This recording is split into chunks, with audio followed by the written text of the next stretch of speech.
Welcome to another episode of So Bryn and Lisa Do Wine and Crime. On this episode, we discuss themes that involve murder and other dark subject matters that may not be suitable for all our listeners.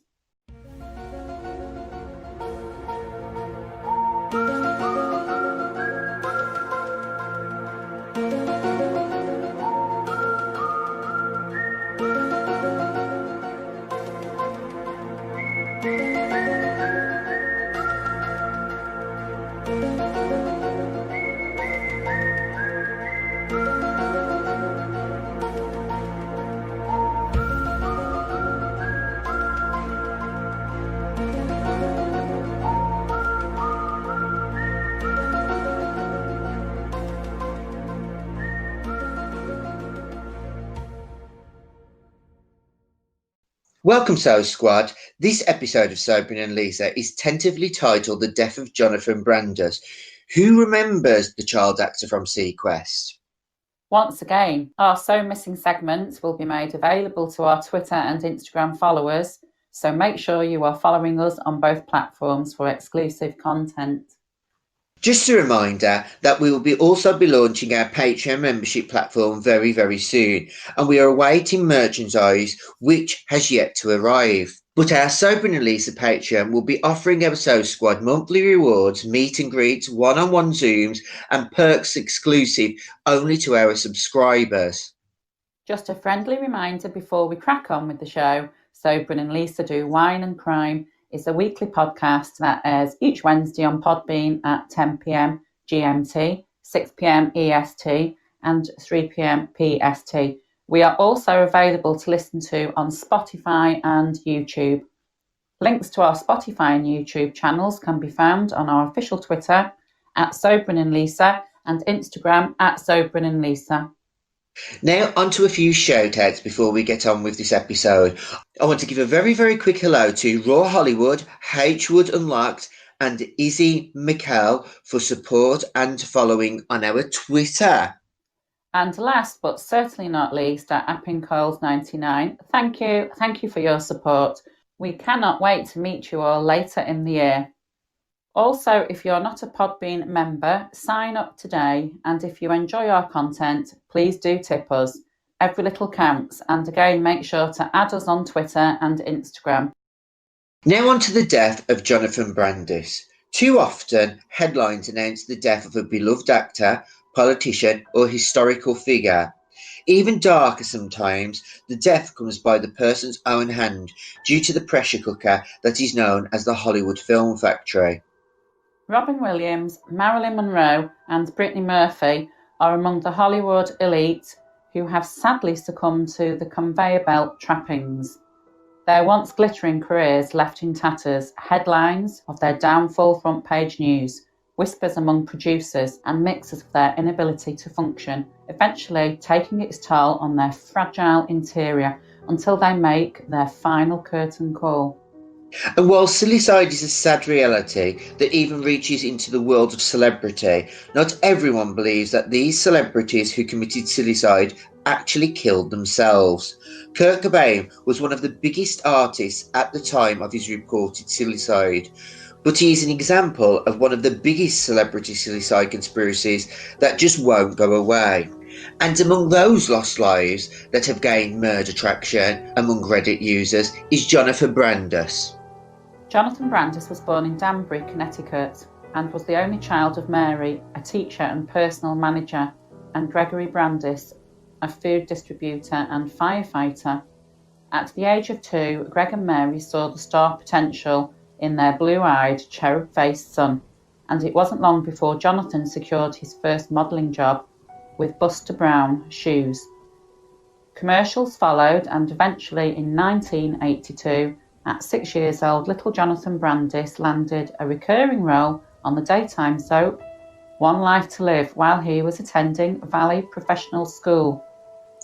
The soap opera, which was broadcast on the ABC television network, was a huge success and focused heavily on the members and relationships of the Lord family. Brandis was cast as young Kevin Riley, and his appearance quickly snagged him a guest appearance on Kate and Alley, which aired on CBS. While the roles were only bit parts, with little range to develop the character, it still allowed Jonathan to fine-tune his acting skills and learn the Hollywood ropes firsthand. It also kept him in the forefront of the public's mind. After moving from Connecticut to Los Angeles, Brandis found himself on every casting director's wish list, thanks to the public's ever-growing interest in the elusive child actor, eventually leading to roles on Good Morning, Miss Bliss, LA Law, Webster, Full House, Who's the Boss, The Wonder Years, and Blossom. Being the talk of Tinseltown, Brandis, at the age of just 14, beat 600 children in the role of Bastian Bucks in the NeverEnding Story II, the next chapter which would become his first feature film role. Directed by George T. Miller, the film, which was accompanied by Bugs Bunny's animated short, Box Office Bunny, became a moderate box office success and the seventh highest attended film of the year to achieve domestic success in Germany in 1990. It was a critical bomb, and Brandis was left burned out by the studio's refusal to build 3 separate stages, forcing production to shoot first and second unit on the same stage at the same time. This also forced Miller to decide to only rehearse scenes once before filming to maximise Brandis' time on set by shooting with as many as 3 cameras on every scene.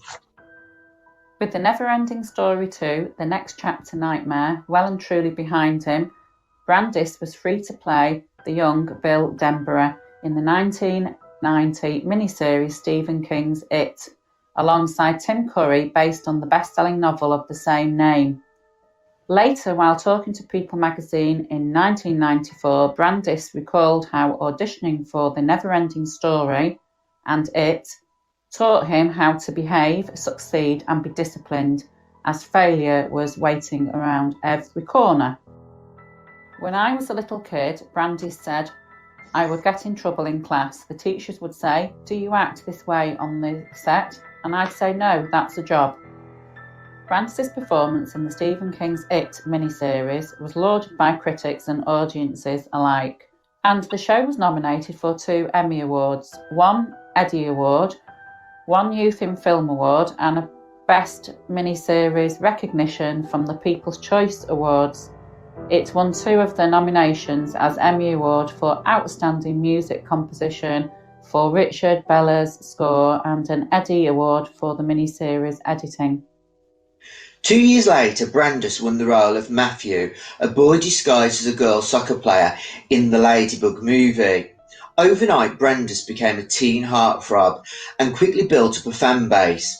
While the film was panned by critics and Paramount struggled to market it, Brandis' career was not affected. In fact, upon the film's release, Brandis began receiving approximately 4,000 fan letters a week. Girls really took to that, Brandis later said of the role. And with his teenage heartthrob status well and truly cemented in Hollywood, Brandis was offered the role of the scientific prodigy Lucas Wollensak in Steven Spielberg's produced sci-fi series SeaQuest DSV, which some now say was the beginning of the end. SeaQuest DSV aired on NBC, with Steven Spielberg serving as one of the show's executive producers. Much like the NeverEnding Story II, SeaQuest was another troubled production marked by disputes between the producers, NBC, and cast members, changes in the production staff, and the show being frequently preempted in favour of NBC Sports coverage, which became a sore point with producers during the 2nd and 3rd seasons. Several of the show's producers, including Carlton Eastlake, later said they believed these preemptions led to the show's decline in ratings and its abrupt cancellation in the middle of its 3rd season. It was during this time that Brandis became despondent and began partying, unbeknown to his cast and crew. He also began vowing to move away from his kiddie role persona as he felt it trapped and typecast. He also began vowing to move away from his kiddie role persona as he felt trapped and typecast as the kid with the floppy fringe and blue eyes. A time's coming when I'm going to play the father in a movie, Brandis told one journalist while on a publicity tour for the TV flick Born Free, A New Adventure. Brandon's struggles with fame only increased, when he was forced to have security guards escort him through the screaming girls who staked out the SeaQuest set. And it didn't help matters that the editor of Tiger Beat put him on the cover of 8 out of 12 issues. I never perceived myself like this, a teen magazine kid, Brandis later said. As an actor, you just hope to continue working. Brandis tried everything to shake off his teen heartthrob status, but no sooner had the actor dyed his hair black than roles quickly started to dry up, and before he knew it, he began to become invisible to both Hollywood and his fan base. And after the cancellation of SeaQuest on June 9, 1996, Brandis found himself unemployed and he went 2 years without a job. Then he finally won a small part in the Bruce Willis's World War II film, Heart's War. Nagging doubt and the pressure of being back in the spotlight brought back Brandis' habit of heavy drinking, which began during his time on SeaQuest, where it was said by one source, he used to drink until he passed out. He couldn't handle the interaction with the crew and having to be on top form. Another source informed sobering Elisa's producer via email, it was your typical child star problem. He drank to get into character, and when he drank, he couldn't free himself from his alter ego until daylight. After the film wrapped, Brandis quickly learned from insiders that his part in the Bruce Willis vehicle was cut even smaller than it already had been, and the cameo was now less than 2 minutes of screen time. Brandis was beside himself enjoying one fateful red carpet event just months after receiving the bad news. Brandis was reminded how far off the map he had fallen. One journalist asks the actor what it was like to be known as the X-17 magazine #1 sexiest guy in Hollywood. Looking downtrodden and exhausted with the same routine questions, he replied, I never perceived myself like this. A teen magazine kid, as an actor, you just hope to continue working. The year after Heart's War was released, he was dead. On the night of his death, 27-year-old actor Brandis and friends went out for dinner. Then they went back to his apartment off Wilshire Boulevard to continue the evening's festivities. However, friends later reported that something seemed amiss, and throughout the evening, Brandis was not his usual self. Another friend later told media outlets he seemed agitated, pacing around quite a bit. Sources later claimed that during the evening, Brandis would come and go from his apartment, and each time he would be gone a little longer, which concerned his friends, as it was extremely out of character. The final time Brandis left the room, his friend became more alarmed, and after 15 minutes eventually went looking for him. Brandis was found hanging by a nylon rope on the second-floor hallway of the building. His friends cut him down and called paramedics. When the paramedics arrived, he was wearing just a pair of diesel jeans, red Tommy boxers and socks. The medics on duty later claimed they could smell strong alcohol in his vomit, but forensics later disputed this and alleged the actor only had 0.03% alcohol in his system at the time of his death. Brandis was transported to Cedars-Sinai Medical Center, and despite desperate efforts to revive him, he was pronounced dead at 2:44 p.m. And why do conspiracy theorists believe Brandis was murdered by assassins? Well, let's open room 101. According to conspiracy theorists, Brandis was on the verge of outing a respected film studio executive for being a children sodomizer that drank blood and staged satanic rituals, sacrifices, and sometimes even forced his child stars into filming for pornographic purposes. One conspiracy theorist even used the NeverEnding Story II, which featured Brandis in swimming trunks, as proof of the forum's theory, which was later removed from the platform for breaching the site's terms and conditions. The theorists claim that before Brandis could effectively validate who was in charge of the Pizzagate, he was murdered to silence him, and his death would be a warning to any other child star who was thinking of speaking out. Thank you for tuning in to Sober and Lisa Do Wine and Crime. Until next episode, don't have nightmares.